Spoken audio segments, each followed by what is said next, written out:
वीतराग विज्ञान। नमो ताहि जाते भये अरहंतादि महान। करि मंगल करि हो महा ग्रंथ करण को काज। जाते मिले समाज सब पावे निज पद राज। पावे निज पद राज।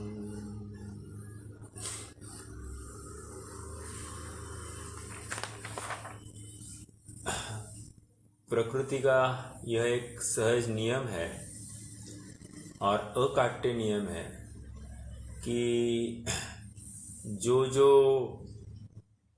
उत्कृष्ट वस्तुएं होती है, बहुमूल्य वस्तुएं होती है, उनकी प्राप्ति श्रम प्राप्त है।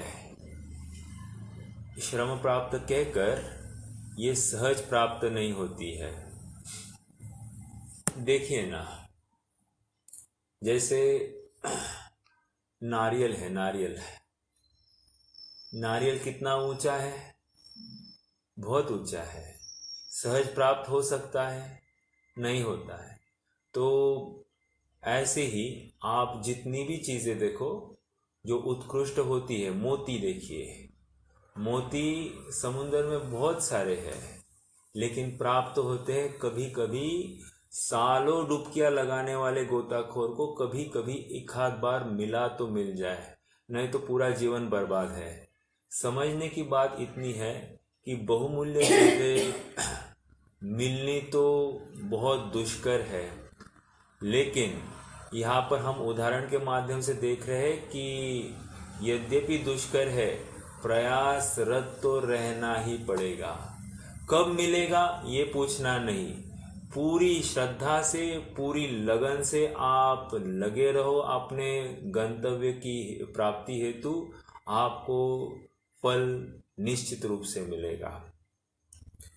प्रकरण हमारा श्रोता का स्वरूप चल रहा है और श्रोता के स्वरूप में पहले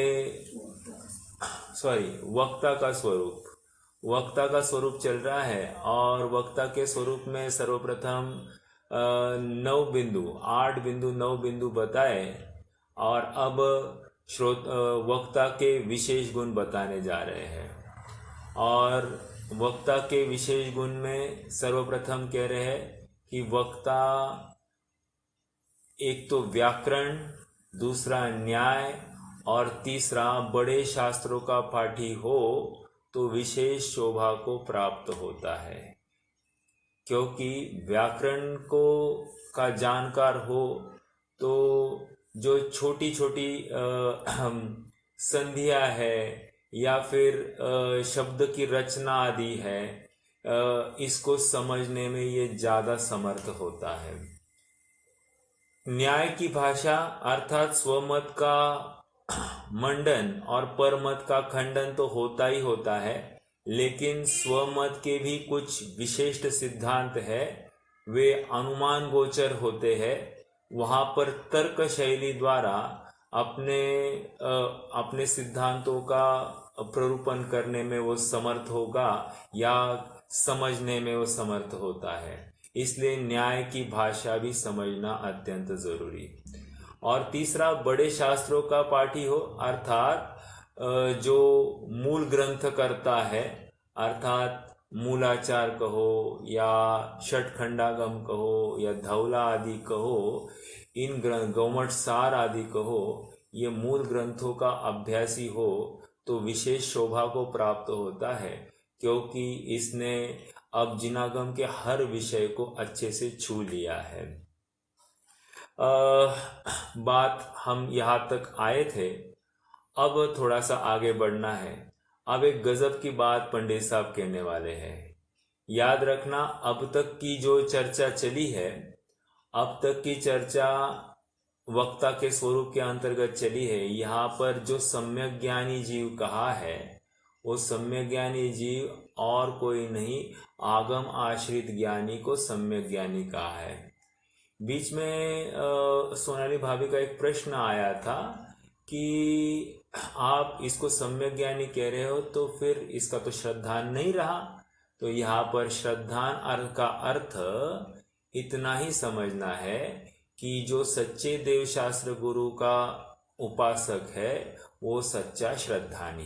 फिर से कहता हूं, जो सच्चे देव शास्त्र गुरु का उपासक वो सम्यक श्रद्धानी, ऐसा समझ लेना चाहिए। व्यवहार सम्यक श्रद्धान, ठीक है। तो ये बात समझ लेनी।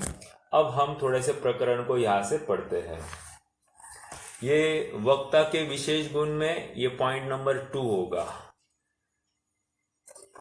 पुनश्च ऐसा भी हो, परंतु आध्यात्म रस द्वारा यथार्थ अपने स्वरूप का अनुभव जिसको न हुआ हो, वह जिन धर्म का मर्म नहीं जानता, पद्धति से ही वक्ता है।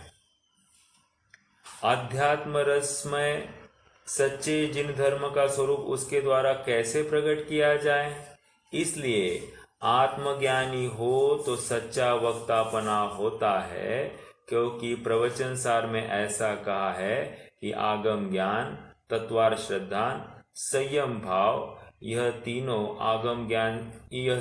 आगम ज्ञान से शून्य, कार्य आत्मज्ञान से शून्य, कार्यकारी नहीं है। थोड़ी चर्चा करेंगे। देखिए, ये प्रकरण जो हमने पढ़ा है ये बहुत ही मर्म वाला प्रकरण है, जहाँ पर समाज में एक कुटेव चलती है कि जिनवाणी सुननी तो सम्यक ज्ञानी वक्ता के माध्यम से सुननी। तो सम्यक ज्ञान तो हम किसी का देख नहीं सकते, सम्यक श्रद्धान तो देखने का हमारे पास सामर्थ्य नहीं है। तो हम कैसे निर्णय करें कि ये सामने वाला सम्यक ज्ञानी है? तो अगर हमको वक्ता में जो पूर्व कथित जो 9 गुण है, जो यथार्थ श्रद्धानी है सच्चे देव शास्त्र गुरु का आदि आदि, तो ये गुण हमको दिखाई दे तो हमको जिन वचन सुनने के लिए कोई भी बाधा नहीं है। लेकिन अब यहाँ पर पंडित साहब एक महत्वपूर्ण बिंदु के रख रहे हैं कि जो आगम का ज्ञानी तो हो या अध्यात्म रस का तो उसने समझ लिया है, लेकिन साथ साथ आत्मरस को भी जिसने चख लिया है, ऐसा कोई जीव हो तो विशेष रूप से वक्तापने को शोभित होता है। इसके लिए तर्क दिया उन्होंने प्रवचन सार का, जहां पर ये कहते हैं कि आगम ज्ञान, तत्वार श्रद्धान और संयम भाव। देखिए, नोट दिस पॉइंट्स। आगम ज्ञान, इसको हम सम्यक ज्ञान कह रहे हैं। तत्वार श्रद्धान, उसी को अपन यथार्थ श्रद्धान, सम्यक श्रद्धान हम क्या कह रहे हैं? तो यही सम्यक व्यवहार, सम्यक श्रद्धान, सच्चे देव शास्त्र गुरु का कथन करना, समझना, उनका ही मानना, उनके अनुसार ही निरूपण करना, इसको तत्वार श्रद्धान कह रहे हैं। और संयम भाव यहाँ पर फिर से चारित्र, जो कोई बहिरंग चारित्र अंगीकार करता है आगमानुकूल, उस चारित्र को यहाँ पर संयम भाव कह रहे हैं। ये सब हो, अर्थात ये सभी व्यवहार पक्ष की बात है, जो चरणानियों के माध्यम से हम सबको दिखाई दे, उसकी बात है। अब एक महत्वपूर्ण बिंदु रख रहे हैं कि आत्मज्ञान के बिना ये कार्यकारी नहीं है। आत्मज्ञान के बिना कार्यकारी नहीं कहकर यहाँ पर आत्मानुभवी की तरफ संकेत है। ये द्रव्यानुयोग वाला आत्मानुभवी। देखिए, समयसार की 5वीं गाथा की टीका, वहां पर आचार्य अमृतचंद्र कहते हैं कि हमको यह आत्मानुभूति या हमको क्या है वो, आगम का सेवन, युक्ति का अवलंबन, परापर गुरु का उपदेश और स्वानुभव प्रत्यक्ष। देखो, 4 बातें कही। आगम का सेवन, ओके, आगम का सेवन, जिन वचनों को सुन लिया। युक्ति का अवलंबन, तर्क न्याय के माध्यम से हमने सब समझा। परापर गुरु का उपदेश, फिर से वही पर बात आ गई और लास्ट में कहा स्वानुभव प्रत्यक्ष। जब स्वानुभव प्रत्यक्ष कहते हैं तो बात में दम आ जाता है। मात्र आगम का सेवन, युक्ति का आलंबन इतना कहा तो बात में दम नहीं आता है। जैसे मैं आपको एक प्रश्न करूं, वैसे आत्मानुभव कौन से गुणस्थान से होता है, या सम्यक ज्ञान कौन से गुणस्थान से कहा गया है? चौथे से कहा गया है। कहाँ लिखा है साहब?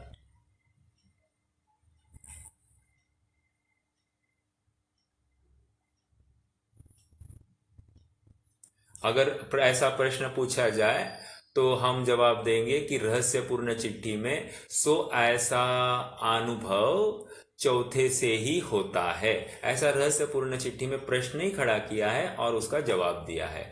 और अन्य अन्य आप समय सार में भी देखोगे तो वहां पर भी चौथे से की बात आती है। फिर प्रश्न खड़ा हो गया, यह तो आपने तो कही, आगम ने कही, आप जो बोल रहे हैं ये आगम कही कह रहे हैं, लेकिन उसमें दम नहीं आ रहा है। हाँ होता है, होता है, इसमें कहा है ना, उसमें कहा है ना। लेकिन आप यदि कहोगे कि हम स्वयं ऐसा प्रत्यक्ष अनुभवते हैं तो उसमें बहुत वजन आ जाएगा। एक उदाहरण देता हूं। उदाहरण ऐसा है, कोई वैद्य है और वैद्य बहुत ही सेवाभावी है और निरंतर मरीजों की सेवा में समर्पित अपना जीवन व्यतीत कर रहा है और जिस मरीज को जैसी दवा अनुकूल है वैसी दवा देता है। अब प्रसंग यूं बना है कि वो वैद्य स्वयं भी रोगी है और वो यदि दूसरों को ही दवा देने में लगा रहे तो स्वयं का क्या होगा? उस रोग को लेकर मरण को ही प्राप्त होगा। तो दूसरों को दवा दे देकर इसका तो कोई लाभ हुआ नहीं है, समझ में आया? या इसका रोग तो मिटा नहीं है।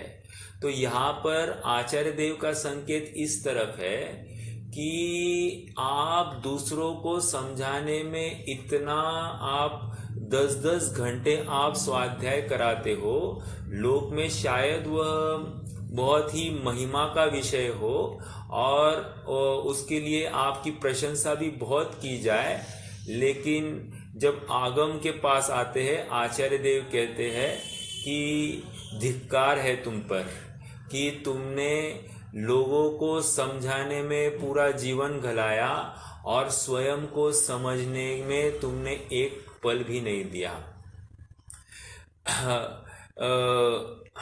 यहाँ पर एक तो ये उदाहरण हुआ। दूसरा उदाहरण ऐसा है कि एक मिनट,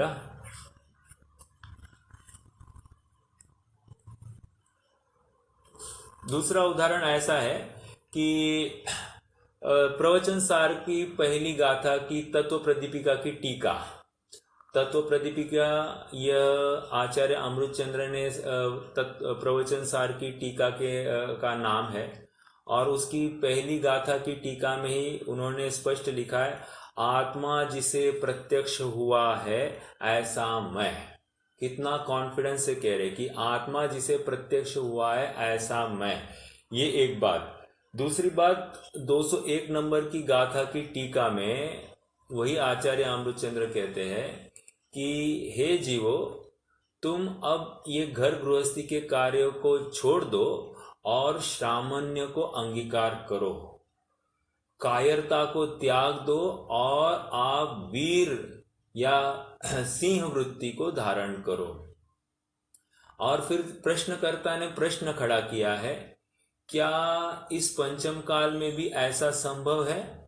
तो आचार्य अमृतचंद्र इमीडिएटली कहते हैं कि ये मोक्ष मार्ग के प्रणेता हम तुम्हारे सामने खड़े हैं।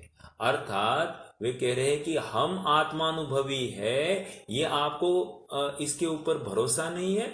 मतलब ये एक एग्जाम्पल, जीता जागता एग्जाम्पल आपके सामने खड़ा है और आप पूछते हो कि पंचम काल में ये संभव है। तो कह रहे वो जो वजन आया, हम आत्मानुभवी है तो हम एक्सपीरियंस वाले हैं, तुम तो सामान्य को अंगीकार करो, ऐसा कहते तो वो वहां पर वीर रस प्रकट हो जाता है। समझ में आया? तो ये एक बात और हमको समझना कि वक्ता जो हो आत्मानुभवी हो तो उसके कथन में ज्यादा दम आता है। एक 30 जनवरी 1948 महात्मा गांधी को मार दिया गया, गोली से मार दिया गया। तो कोर्ट में केस चली। कोर्ट में केस यूं चली कि अपराधी को सामने खड़ा किया गया और साक्ष्य के रूप में एक आदमी खड़ा हुआ। उस आदमी को क्रॉस चेक करने के लिए जज ने पूछा कि आपने क्या देखा? तो उसने पूछा कि खून किसने किया? तो उसने कहा कि so and so Nathuram Godse ने किया, ये सामने जो कटघरे में खड़ा है यही वो आरोपी है। कितने बजे किया? तो कहते हैं कि सुबह, जब सुबह की प्रार्थना होकर वो बाहर निकल रहे थे तो उस समय में लगभग 8:15 हो गए होंगे, उस समय में उसने यह खून किया है। कहाँ किया? तो कहते हैं कि जस्ट आश्रम के थोड़े से बाहर किया। आप कहाँ थे? नहीं साहब, मैंने तो नवभारत टाइम्स में यह बात पढ़ी है। तो अब ये जो साक्ष्य वाला है, इसके बारे में कोर्ट क्या करेगा? कोर्ट कहेगा भाई साहब थैंक यू, आपने हमारा बहुमूल्य समय खाया है, आप फिर से आना नहीं। ओके। कोई दूसरा आदमी है, वो खड़ा होता है और वो कहता है कि मैंने प्रत्यक्ष देखा है इस आदमी को गोली मारते हुए, और मैं उस समय में बस 10 फीट की ही दूरी पर था और इसने ये कंबल ओढ़ के आया था, और जैसे ही गांधी जी को उसने देखा, पैर छूने के बहाने उनके पास गया और ये कंबल खोला और उनके ऊपर गोलियां चढ़ा दी। मैंने प्रत्यक्ष देखा है, यही गोली चढ़ा रहा था और इतनी इतनी गोलियां चढ़ाई। जब ये साक्ष्य देने वाला सामने दिखता है तो अब कोर्ट भी निर्णय लेने के लिए समर्थ हो जाता है। मैं इतनी बात क्यों कह रहा हूं? मैं बात इसलिए कह रहा हूं कि बात उसकी मानी जाती है जिसकी उसकी बातों में ज्यादा दम है जिसने प्रत्यक्ष देखा हो। प्रत्यक्ष का अर्थ अब हमारे इस प्रकरण में स्वानुभव प्रत्यक्ष की तरफ है। समझ में आया? जिसने अपने आत्मा का प्रत्यक्ष रस चखा हो, वो उसकी कहने में जो दम आती है, जो पहनापन आता है, वो जिसने मात्र शास्त्रों के माध्यम से पढ़ा हो उसके कहने में दम नहीं आता है। समझ में आ रहा है?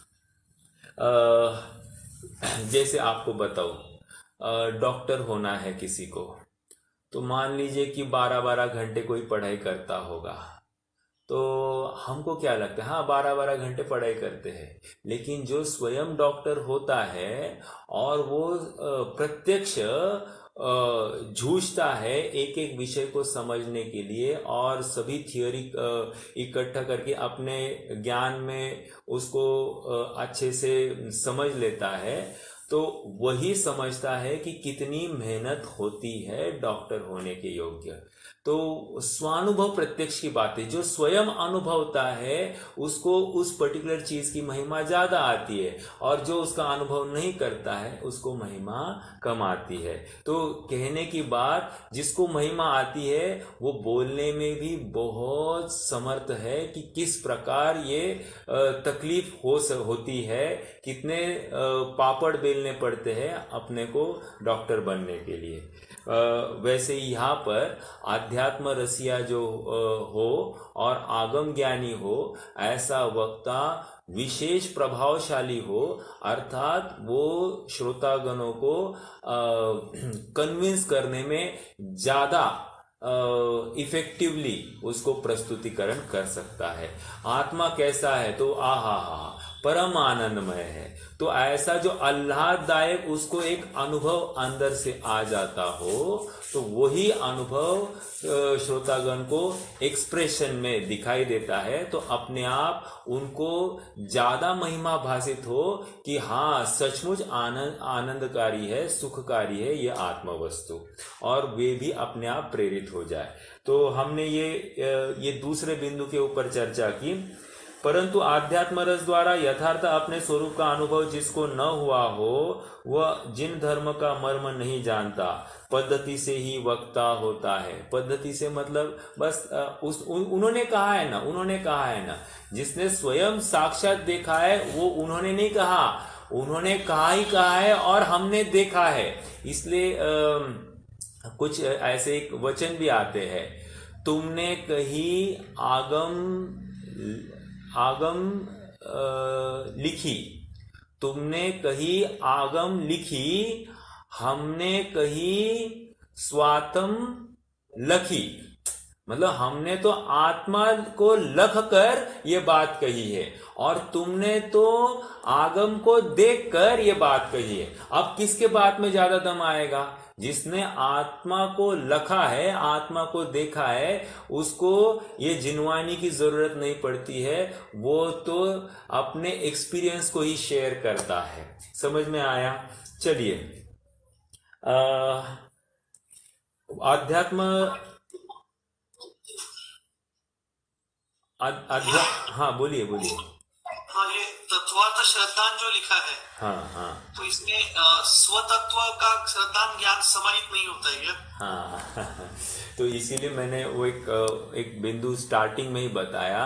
यहाँ पर सम्यक श्रद्धान का अर्थ मात्र सच्चे देव शास्त्र गुरु का निर्णय है। ओके, मतलब सच्चे देव कुदेव, इनमें जो डिफरेंशिएट कर सके व्यवहार स्तर पर, सच्चे शास्त्र और कुशास्त्र इनमें जो डिफरेंशिएट कर सके, और सच्चे गुरु और कुगुरु इनमें जो डिफरेंशिएट कर सके, इतना सामर्थ्य जिसमें आ गया है, और सच्चे को ही वो नमन करे, तो ऐसा ही जो श्रद्धान भी उसके साथ में चलता है, उस श्रद्धान को तत्वार श्रद्धान कह रहे हैं। ओके, तत्व अर्थात यहाँ पर 6 द्रव्य और 7 तत्वों की बात है कि वहां पर यथार्थ स्वरूप को ही समझता है, मतलब टेक्सचुअल लैंग्वेज को समझता है।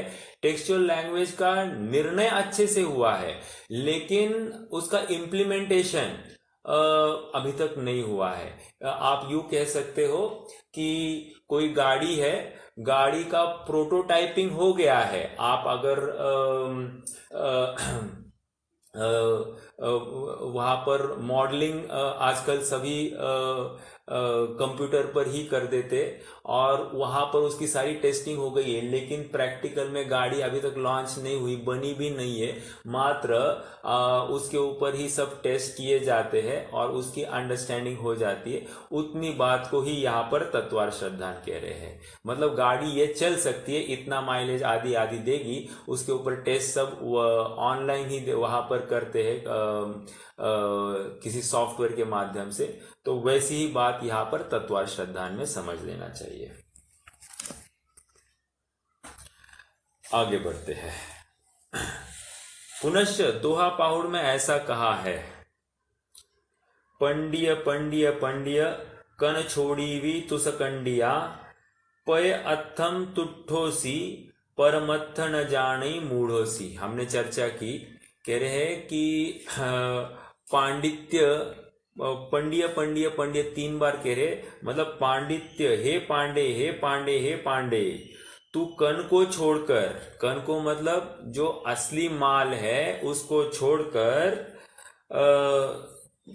भूसी को ही कूट रहा है। भूसी मतलब तुस कंडिया, तुस मतलब भूसी को कूट रहा है, और तू अर्थ और शब्दों में ही संतुष्ट है, अर्थात लोगों को समझाने तक ही संतुष्ट है, उसमें आनंद मान रहा है। और कहते समय कहते हैं हाँ आत्मा बहुत आनंदकारी, बहुत बढ़िया है, एक बार चख के तो देखना ही चाहिए, ऐसा बोलता तो है लेकिन परमार्थ नहीं जानता, अर्थात अपने स्वयं को तो स्वयं अनुभव करने का यत्न नहीं करता है।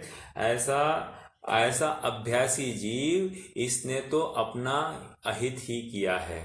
देखिए एक महावीर प्रसाद द्विवेदी हुए हैं और उन्होंने बहुत अच्छा एक वचन लिखा है, कोई अपनी माँ को की सेवा करना छोड़कर, उसे निराधार निराश्रय छोड़कर कोई दूसरों की, लोगों की माँओं की बहुत सेवा, उनकी बहुत व्यवस्था करता हो तो वो व्यक्ति अधम पुरुष है।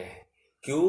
क्योंकि उसका सर्वप्रथम कर्तव्य तो अपनी माता को संभालना था, और अपनी माता को छोड़कर जगत की अन्य अन्य माताओं की वो सेवा आदि करने में चलता है, तो शायद वो लोक में प्रशंसा का भी कारण बन सकता है, लेकिन परमार्थ रूप से तो वो अपराधी है, क्योंकि उसने अपने कर्तव्य को निभाया नहीं है।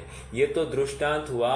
यहाँ पर सिद्धांत में ये समझा रहे, हे भाई तू सब लोगों को समझाने के लिए दिन रात एक कर रहा है, अनेक अनेक तर्क युक्तियों को समझने का यत्न करता है, लेकिन स्वयं समझने के लिए कितना पुरुषार्थ करता है।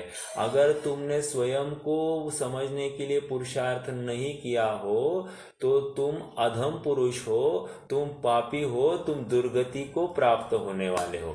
देखो क्या कार्य कर रहा है ये बात नहीं, क्योंकि जिनागम को पढ़ने का, समझने का मर्म इतना ही था कि तुम अपने चेतन आत्मा की महिमा लाओ और उसमें जम जाओ, रम जाओ। और तुम्हें अपनी आत्मा की महिमा नहीं आई और तुम उसकी गीत गाते रहे और समय गवाते रहे, इसका मतलब तुम सच्चे रुचिवंत नहीं हो, तुम तो बस देखा देखी इसमें प्रवृत्ति कर गए हो। ओके, तो ये बात हमने यहाँ से देखी। आगे पढ़ते हैं और तथा 14 विद्याओं में भी पहले अध्यात्म विद्या प्रधान कही है। देखो एक नीति वचन भी आते हैं कि औरों को कहते रहे, कोरे रहे आप। मैं पूरा नीति वचन भूल रहा हूँ, लेकिन औरों को कहते रहे, कोरे रहे आप। और यूं कहिए कि जल में मीन प्यासी, ये सुन मोए आवे हंसी। क्या कहा? जल में मीन प्यासी, ये सुन मोए आवे हंसी। अर्थात ये दिन रात जिन वचनों में ही रमता है, लेकिन सुनाता भी है, लेकिन ये प्यासा ही रहा, इसने अपना काम तो किया नहीं। देखिए एक धोबी है और धोबी घाट पर वो अभी कपड़े धो रहा है, और 2 कपड़े धोता है, 4 कपड़े धोता है, 6 कपड़े धोता है। प्यास तो बहुत लगी है, प्यास इतनी लगी है कि पूछो मत, लेकिन वो ऐसा सोचता है कि मैं और 2 कपड़े धो लूँ तो फिर पानी पी लूँगा, फिर और 2 कपड़े धो लूँ तो पानी पी लूँगा, और 2 कपड़े धो लूँ तो पानी पी लूँगा। ऐसा सिलसिला चलता रहता है और वो पानी पीने से चूक जाता है। इतनी दुर्दशा हो जाती है कि उसको चक्कर आ जाती है और वो गिर जाता है सर के बल पर और प्राण गंवा देता है। अर्थात यहाँ पर उसके उस धोबी जैसा हाल है जो साक्षात पानी सामने है, अगर चाहता तो पानी को, साफ पानी पी लेता और अपनी जान बचाता, लेकिन ऐसा ही ये जिन वचन को सुनाने वाला वक्ता ये लोगों को सुनाने में ही आनंद मानकर वहां पर निश्चिंत हुआ है और स्वयं आत्मानुभव में मूढ़ हुआ है, आलसी हुआ है, निरुद्यमी हुआ है, ऐसे जीव का तो मतलब संसार में दुर्गति ही होने वाली है। तो यहाँ पर कह रहे 14 विद्याओं में भी पहले अध्यात्म विद्या प्रधान है, मतलब 14 प्रकार की विद्याएं हैं, उसमें अध्यात्म विद्या मतलब जिसको आत्मा को जानने की कला जिसके पास आ गई हो उसके लिए फिर अन्य की कोई बात नहीं है। ये ऐसी ही विद्या सबसे सुशोभित होती है। अन्य विद्या हो अथवा नहीं हो, लेकिन अध्यात्म विद्या तो होनी ही चाहिए। इसलिए जो अध्यात्म रस का रसिया वक्ता है उसे जिन धर्म के रहस्य का वक्ता जानना।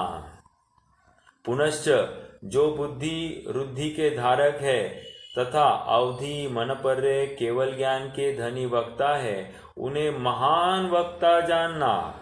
ऐसे वक्ताओं के विशेष गुण जानना।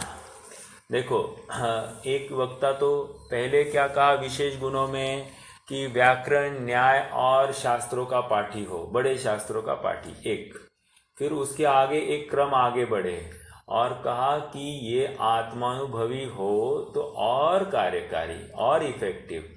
अब और एक कदम आगे बढ़े कि अनेक रिद्धियों का धारी ऐसा अवधि ज्ञान, मनपर्य ज्ञान या केवल ज्ञान से युक्त कोई वक्ता हो तो वो विशेष सुशोभित होता है, विशेष कार्यकारी होता है, प्रभावी हो सकता है। इसीलिए यहाँ पर कह रहे देखो आप अपने अंतस पर कैसा प्रभावी वक्ता का एक बुखार चढ़ा है मैं आपको बताऊं। बुखार क्यों कह रहा हूँ? क्योंकि ऐसा ही वक्ता होना चाहिए। जैसे हम में से बहुत जनों को ये भावना होती है कि हम यहाँ से डायरेक्ट विदेह क्षेत्र जाए, विदेह क्षेत्र में साक्षात भगवान की वाणी सुने और अपना काम कर ले। ओके, तो ये जो भाव आता है ये क्यों आता है?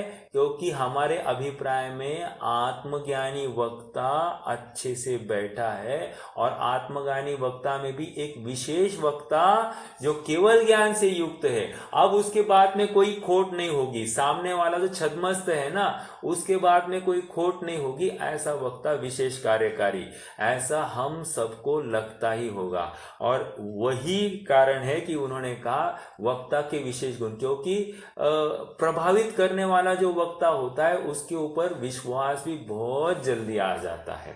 और जो प्रभावित करने में समर्थ नहीं हो तो लगता है क्या मालूम इसकी बात सच है या क्या है, बोल नहीं सकते। लेकिन थोड़ा सा चमत्कार आदि दिखाई देता हो, वहां पर चमत्कार देखते ही अपने आप नमस्कार हो जाता है। तो ऐसी बात है कि समोशरण का चमत्कार देखकर अपने आप इसके सारे विकल्प शांत हो जाते हैं और ये उनकी बात को सच्चे हृदय से सुनने के लिए प्रेरित हो जाता है। ओके, इसलिए यहाँ पर ये वक्ता के विशेष गुण की बात आ गई है। थोड़ा सा आगे बढ़ते हैं। सो इन विशेष गुणों का धारी वक्ता का संयोग मिले। देखो अब ही इज कंक्लूडिंग और कंक्लूजन बहुत जरूरी है। सो इन विशेष गुणों के धारी वक्ता का संयोग मिले तो बहुत भला ही है, और न मिले तो श्रद्धानादि गुणों के धारी वक्ताओं के मुख से ही शास्त्र सुनना। ये व्हाट डज दिस मीन? कोई समझा सकता है इस सेंटेंस का अर्थ? देखो फिर से पढ़ते हैं। सो इन विशेष गुणों के धारी वक्ता का संयोग मिले तो बहुत भला है ही, और न मिले तो श्रद्धानादि गुणों के धारी वक्ता के मुख से ही शास्त्र सुनना। भैया समय दृष्टि जो है वो मिले तो ठीक, नहीं तो समय दृष्टि जो इसके मुख से शास्त्र सुनना। ना ना ना नहीं, अब फिर से पढ़ना, मैं इसलिए वो इम्पोर्टेंट शब्द है वो। आप थोड़ा सा भैया हाँ बोलिए। इसमें इसमें पहले कहा है कि केवल ज्ञान के धनी वक्ता, तो हाँ उनका सहयोग मिला तो बहुत अच्छा। राइट। अवधि मन्य पर्यायधारी गंधर्देव है, उनका सहयोग मिला तो बहुत भला। हाँ ऋद्धियों के धारक मुनिराज है, उनका सहयोग मिला तो बहुत भला।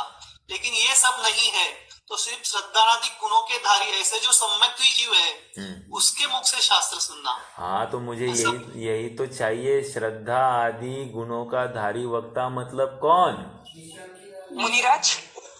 नहीं, वो तो पहले ही हो गया ना, विशेष गुण के धारी।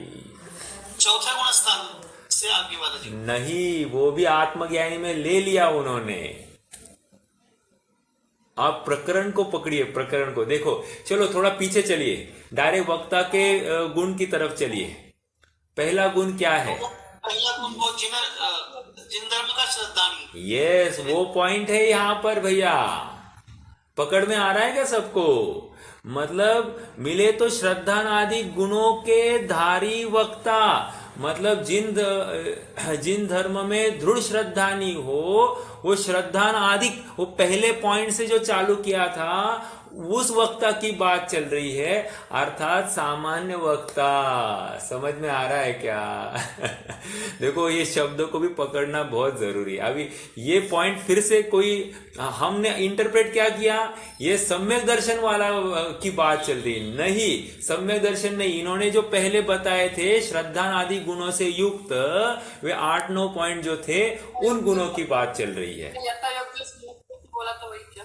यस, यथा योग्य सम्यक दृष्टि। और आप नहीं थे, मैंने सम्यक दृष्टि का अर्थ भी खोला। यहाँ पर सच्चे देव शास्त्र गुरु का जो निर्णय हो गया वही सम्यक दृष्टि समझना। तो इस न्याय से हम और आप जो जो यथार्थ देव शास्त्र गुरु का निर्णय कर चुके हैं, वे सब सम्यक दृष्टि है। और तो और बताओ, अपने निमित्त से किसी को सम्यक ज्ञान होने का भी कारण हो जाता है, अर्थात हम भी किसी के सम्यक ज्ञान में, सम्यक्त्व में कारण बनते हैं। ऐसा दृढ़ विश्वास रखना, बिल्कुल भय नहीं होना चाहिए, बिल्कुल घबराना नहीं, बात बिल्कुल सही है। ठीक है, यही बात है। और न मिले तो श्रद्धा आदि गुणों के धारी वक्ताओं के मुख से शास्त्र सुनना। देखो, मैं मंगलायतन गया था, वहां पर एक दादाजी आए थे, 86 उम्र थी, और कहाँ से, किशनगंज से आए थे। किशनगंज मतलब वो almost border of UP and Nepal, वहां पर उनकी जगह, मतलब वही वहां से आए थे। और मंगलायतन आ गए थे, और मंगलायतन में उन्होंने कुछ डोनेट किया था, और मंगलायतन वालों ने उनको एक रूम दे दी थी। तो क्यों, तो बस स्वाध्याय हेतु। और उन्होंने भाप लिया था कि अपना अंतिम समय है, और अंतिम समय है तो हमको गृहस्थी घर जहाँ है वहां पर हमको नहीं रहना है, मरनो भलो परदेश को। क्या कहा? मरना वही जहाँ परदेश हो, कोई जाना पहचाना नहीं हो, तो मोह राग के कोई कारण ही नहीं बनेंगे। तो वो आ गए थे मंगलायतन। योग ऐसा हुआ कि तत्व चर्चा के लिए वे सचिन जी के पास आ गए, और उन्होंने भी यही प्रश्न पूछा। सम्यक ज्ञानी गुरु नहीं है हमारे सामने, तो हम कैसे अब हमारा भला हो, या हमको सम्यक तो कैसे हो? तो फिर सचिन जी ने उनको यही बात बताई, सम्यक ज्ञानी मतलब जो आगम के अर्थों को अच्छे से समझता हो, जिसका जिनेंद्र भगवान और उनके वचनों में गाढ़ता आ गई हो, उनके अलावा अन्यों को वो इष्ट मानता नहीं हो, ऐसा जो जीव है वो सम्यक ज्ञानी है। ओके, तो सेम प्रकरण यहां पर है। और ये हम और आप सबकी ऐसी भ्रांति है कि हमको सम्यक ज्ञानी मिले तो हमको सम्यक तो होगा, नहीं मिले तो सम्यक तो नहीं होगा, ऐसा भ्रम नहीं पालना चाहिए। और यहां तक कहते हैं, भगवान के वचन भी सुनने नहीं मिले बस एक भगवान की मूर्ति भी देखी तो भी सम्यक तो हो जाता है। ठीक है, तो घबराना नहीं, कार्य तो हो जाएगा, लेकिन विश्वास हमें हमारे ऊपर होना चाहिए। हमको सच्ची लगन है क्या, हमको सच्ची धगज है क्या, हमको सुखी होना है क्या, इसका विचार हम करेंगे। ये तो बात आगे आएगी, अभी श्रोता के स्वरूप चलना ही है, वहां तो बात आएगी, वहां और विशेष चर्चा करेंगे। आइए पढ़ते हैं। इस प्रकार के गुणों के धारक मुनि अथवा श्रावक, उनके मुख से शास्त्र सुनना योग्य है, और पद्धति बुद्धि से अथवा शास्त्र सुनने के लोभ से श्रद्धादि गुण रहित पापी पुरुषों के मुख से शास्त्र सुनना उचित नहीं है। कहा भी है कि तम जिण आण परेणय धम्मो सोय वसु गुरु पासम्मी अह उचियो सद्धाओ तस्सुव एसस कह गाओ। अर्थ पढ़ते हैं। जो जिन आज्ञा मानने में सावधान है, उससे निर्ग्रंथ सुगुरु के ही निकट धर्म सुनना योग्य है, अथवा उन सुगुरु के ही उपदेश को कहने वाला उचित श्रद्धानी श्रावक, उससे धर्म सुनना योग्य है। बात समझ में आई? सेकंड पॉइंट देखो, पहला पॉइंट क्या है? जिन आज्ञा मानने में सावधान है, ऐसे निर्ग्रंथ गुरु, मतलब यहाँ पर अपन अपेक्षा लगाए कि निर्ग्रंथ मतलब 28 मूल गुणों के धारी गुरु है। ठीक है, मान लीजिए भावलिंगी संत है, उनके ही निकट धर्म सुनना योग्य है, फर्स्ट प्रायोरिटी मिले तो यही, ओके। अथवा उन सुगुरु ही के उपदेश को कहने वाला उचित श्रद्धानी श्रावक, उससे धर्म सुनना योग्य है। ठीक है, उचित श्रद्धानी अर्थात यथा योग्य श्रद्धानी की ही बात चल रही है। ओके, ऐसा जो वक्ता धर्म बुद्धि से उपदेश दाता हो, वही अपना तथा अन्य जीवों का भला करे, और जो कषाय बुद्धि से उपदेश देता है, वह अपना तथा अन्य जीवों का बुरा करता है, ऐसा जानना। इस प्रकार वक्ता का स्वरूप कहा। देखो, पंडित साहब के ज्ञान में वक्ता का स्वरूप कितना क्लियर है कि ऐसा होना चाहिए। और आप थोड़ा सा इमेजिन कीजिए, एक चित्र तैयार कीजिए कि क्या क्या ये अभी सेंटेंसेस उन्होंने बिंदु रखे हैं, हर एक का एक एक चित्र अपने सामने हो तो हमको ये बात ख्याल में आती है कि कितना क्लैरिटी है उनके थॉट प्रोसेस में। ठीक है, अब थोड़ा सा आगे बढ़ना है, हम बढ़ते हैं श्रोता का स्वरूप। कोई प्रश्न है यहाँ तक?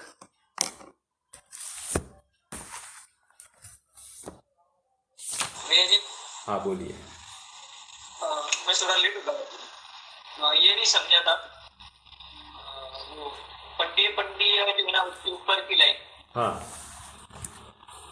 आत्मज्ञानी हो सच्चा वक्ता बना, क्योंकि प्रवचन सार में ऐसा कहा, आत्म आगम ज्ञान तत्वार्थ श्रद्धा संयम भाव, यह तीनों आत्मज्ञान से शून्य कार्यकारी नहीं है। मतलब हाँ, शून्य कार्यकारी यानी हाँ, आत्मज्ञान से शून्य। आप थोड़ा सा पढ़ने का जो शब्द आगे पीछे कर दिया तो तकलीफ। देखो पढ़ने की एक स्टाइल होती है, आत्मज्ञान से शून्य ऐसा पढ़ना। अभी आत्मज्ञान शून्य कार्यकारी नहीं है, मतलब ये अलग अर्थ में होता है। मतलब आपने पॉज जहां पर दिया उससे सब तकलीफ खड़ी हो गई। तो इन तीनों आत्मज्ञान से शून्य ऐसा पढ़िए, आत्मज्ञान से शून्य कार्यकारी नहीं है। मतलब ये जो पहले 3 पॉइंट्स बताए, क्या? आगम ज्ञान, मतलब मुझे बहुत शास्त्रों का ज्ञान है, पॉइंट नंबर 1। तत्वार श्रद्धा, 6 द्रव्य 7 तत्वों का निरूपण मुझे अच्छे से आता है। हे गे उपादेय मैं समझता हूँ। आश्रव तत्व हे है, आश्रव बंध तत्व हे है, संवर निर्जरा मोक्ष तत्व उपादेय है, आदि आदि जीव तत्व परम उपादेय है, अजीव तत्व ज्ञेय है। ये सब मैं अच्छे से जान रहा हूँ, तो तत्वा श्रद्धान हो गया है।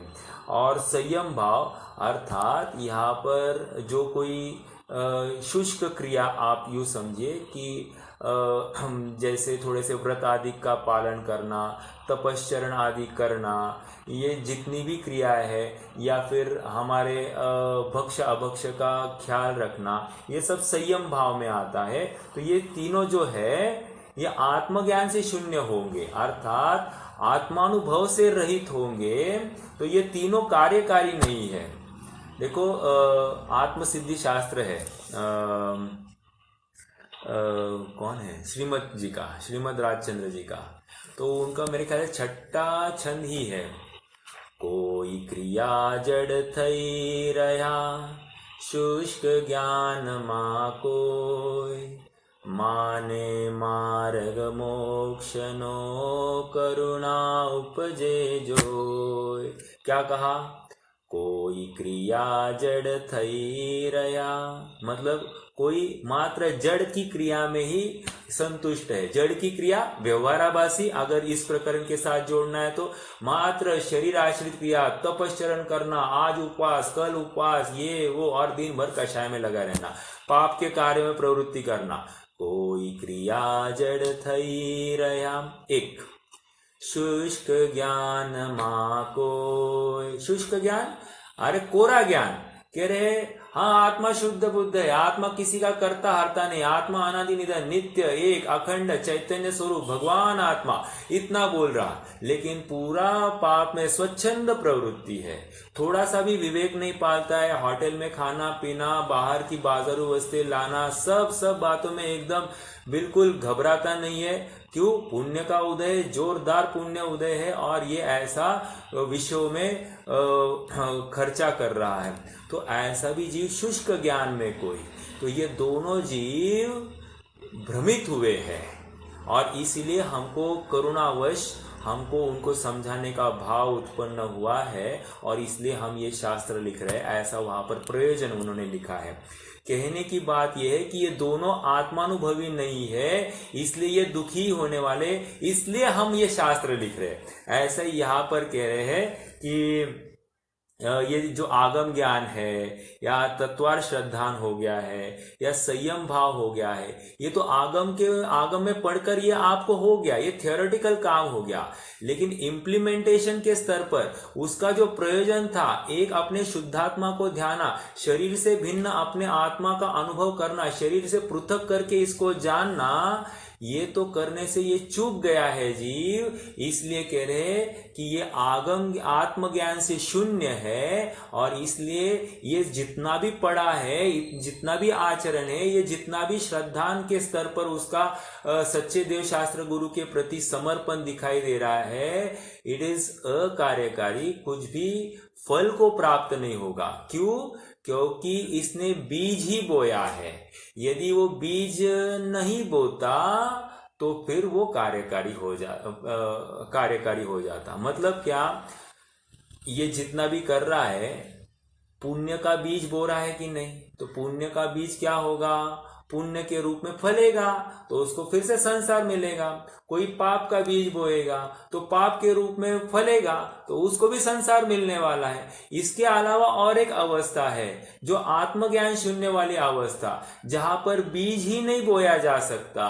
ऐसी जो अवस्था है, वो अवस्था ही कार्यकारी है, ये ऐसा कह रहे हैं। ठीक है, लोगों को निरूपण करने के लिए और स्वयं के लिए भी।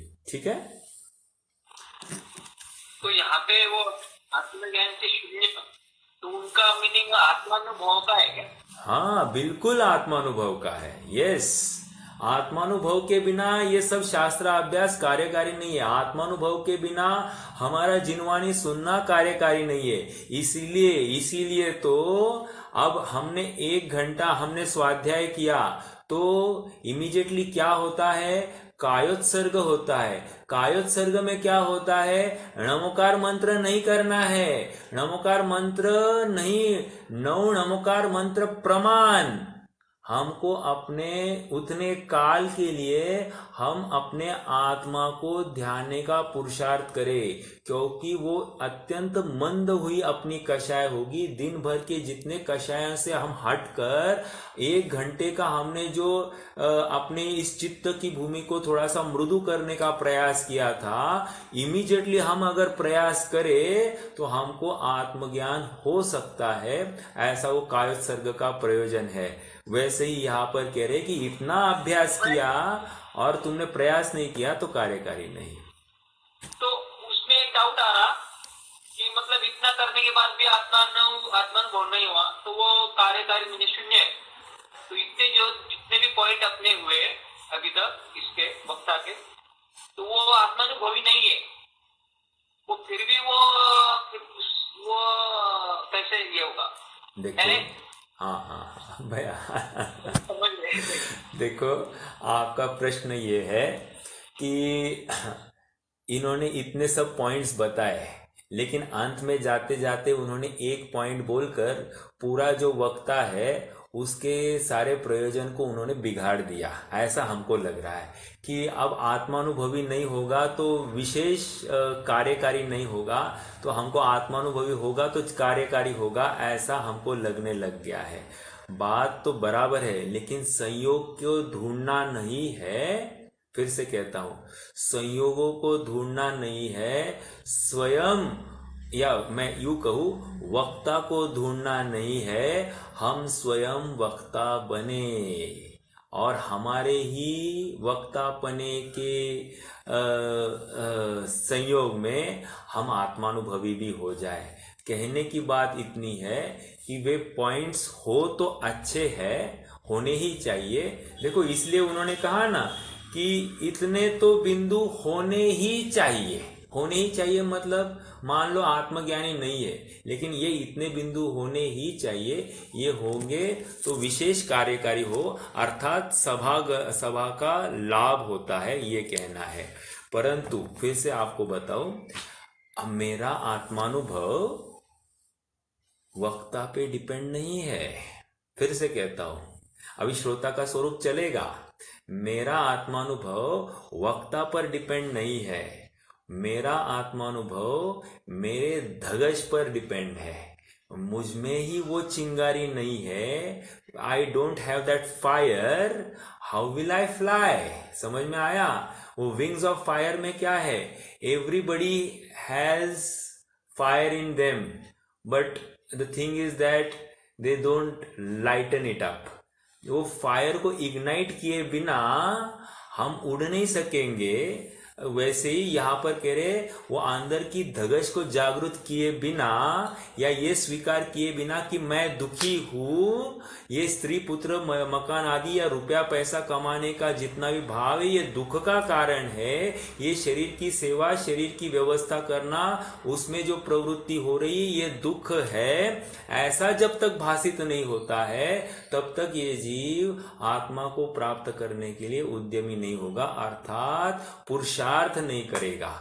और इसीलिए उन्होंने वो प्रेरणा परक वो बात कही कि आत्मानुभवी होना चाहिए, अर्थात मात्र शास्त्र अभ्यास करने तक स्वयं को संतुष्ट नहीं मानना। वो शास्त्र अभ्यास का फल तुम्हारा आत्मानुभव होना चाहिए था, ऐसा उनका संकेत था। और ऐसा जो जीव है जो आत्मानुभवी है वो तो विशेष इफेक्टिव होगा। इसका मतलब सामने वाला दूसरा जीव इफेक्टिव नहीं है ये नहीं कह रहे हैं।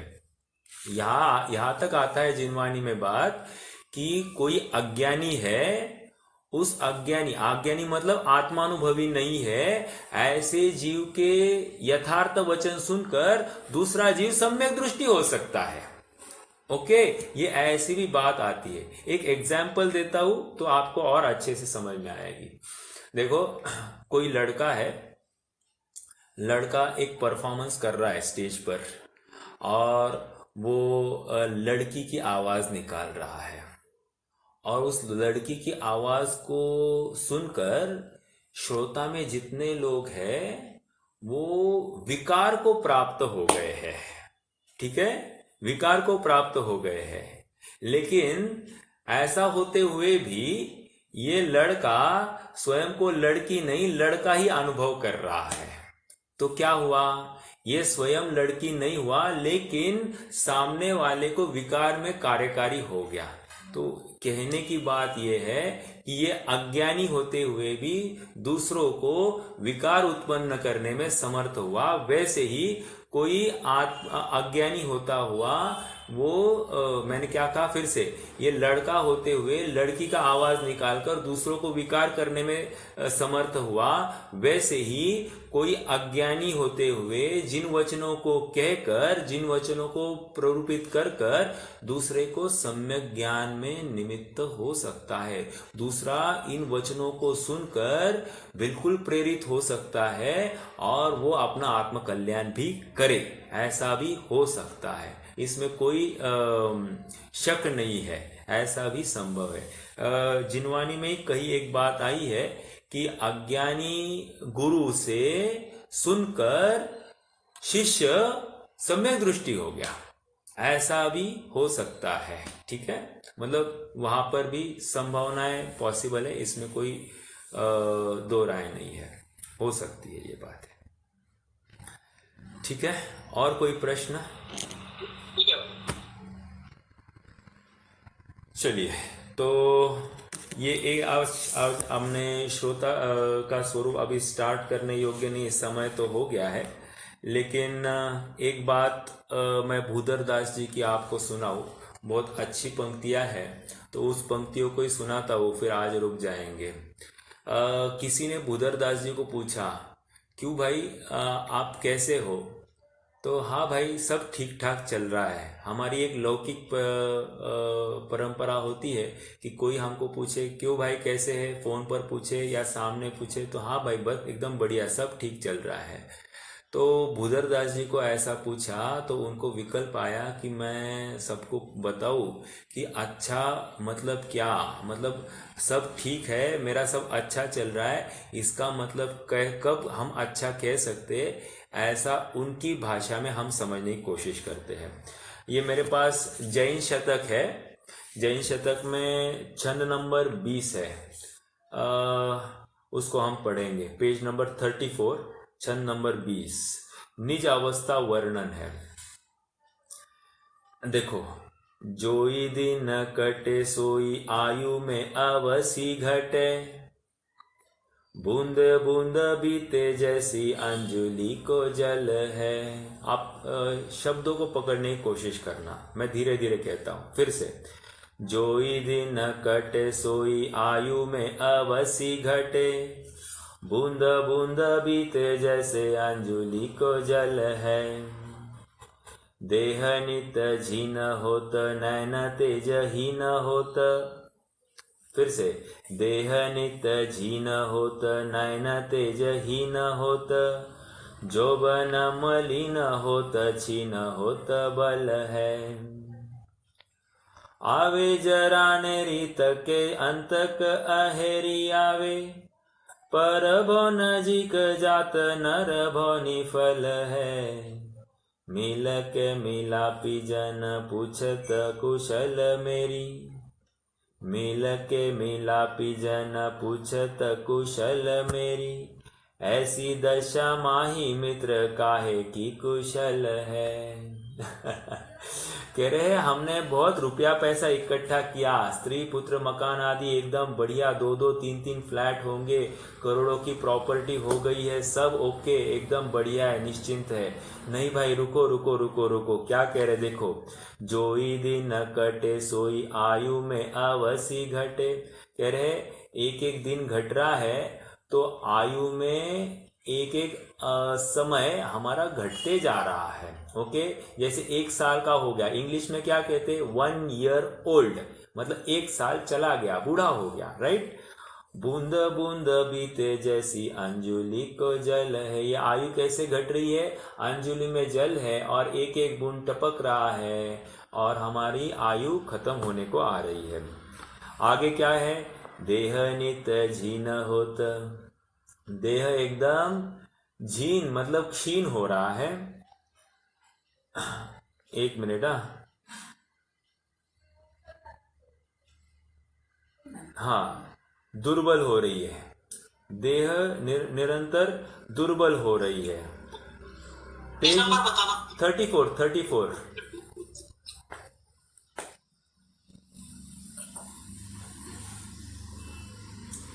देखो, देह नित झीन होत, नैन तेज ही न होत।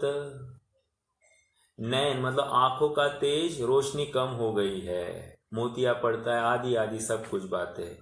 जौबन मलिन होत, छीन होत बल है। यौवन भी मलिन हो रहा है, स्त्री पुत्र कुटुंबियों में हमारा यौवन भी ऐसे ही चला जा रहा है। जो परम पुरुषार्थ का काल होता है वो काल हमारा ऐसे ही चला जा रहा है। और दूसरा, छीन होत बल है, और हमारा आत्म पुरुषार्थ भी कहो या फिर जो जिस पुरुषार्थ से विषयों से हटने का हमारा जो सामर्थ्य यौवन में होता है, वो पुरुषार्थ जैसे जैसे आयु बढ़ते जाती है पुरुषार्थ घटते जाता है। ये याद रखना, मतलब जो पुरुषार्थ यौवन अवस्था में हो सकता है वो पुरुषार्थ बुढ़ापे में, पंचम काल में तो थोड़ा सा मुश्किल है। जैसे थोड़ा सा आपको बताओ, हम गाड़ी चलाना सीखते हैं, तो गाड़ी कब चलाना जल्दी सीखते हैं? तो हम जब 15-20 के एज में होंगे उस समय गाड़ी चलाए तो फटाक से सीख लेते हैं। और वही जीव यदि 40-45 प्लस हो जाए और तब गाड़ी चलाना चालू करे तो बिचकेगा, वो डरेगा, क्यों? पुरुषार्थ नहीं करेगा। ऐसे ही इसका भी क्या कह रहे, जौवन मलिन होत, छीन होत बल है। तो बल का अर्थ मैं दो प्रकार से कर रहा हूं, या तो पुरुषार्थ या फिर सामर्थ्य, इसके इंद्रिया भी शिथिल हो जाती है। ठीक है। आवे जरा नेरी, तके अंतक अहेरी आवे। अभी जरा नेरी, जरा मतलब बुढ़ापा, ओके। तके अंतक, अंतक मतलब मृत्यु, अहेरी मतलब शिकारी। कह रहे मृत्यु रूपी शिकारी आ गया। क्या है यहाँ पर अर्थ? युवा से बिगड़ती है यहाँ पर। हाँ, मृत्यु रूपी शिकारी इधर देखने लग गया है। वृद्धा अवस्था आती जा रही है और मृत्यु रूपी शिकारी इधर देखने लग गया है। ओके। पर भव नजीक जात पनिर नर भव निफल है। अब जैसे जैसे परभव पास आ रहा है, नरभव विफल हो गया है, वेस्ट चला गया है। दिन रात हमने इसी विषय कषाय में लगाए हैं। ओके।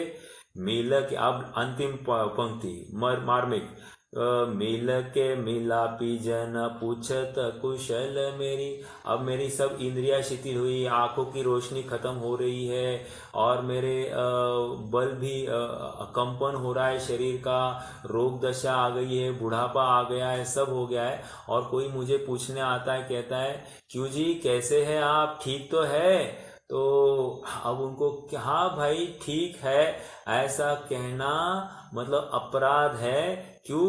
क्योंकि ऐसी अवस्था में मेरी गति बिगड़ने वाली है, मैंने आत्मानुभव नहीं किया है, मेरा नरभव सार्थक नहीं किया है। इसमें काहे की ठीक कुशलता कहे, ऐसी दशा माही मित्र काहे की कुशल है। मतलब हम जो कुशलता कहते कैसे ठीक है, वो बहुत भ्रम हो गया है, हम स्वयं को धोखा दे रहे हैं, ऐसी बात है। चलिए कोई बात नहीं, हम कल श्रोता का स्वरूप प्रारंभ करेंगे। आज के लिए रुकते हैं। ओम नमः। निज निधि निज में बताई, यह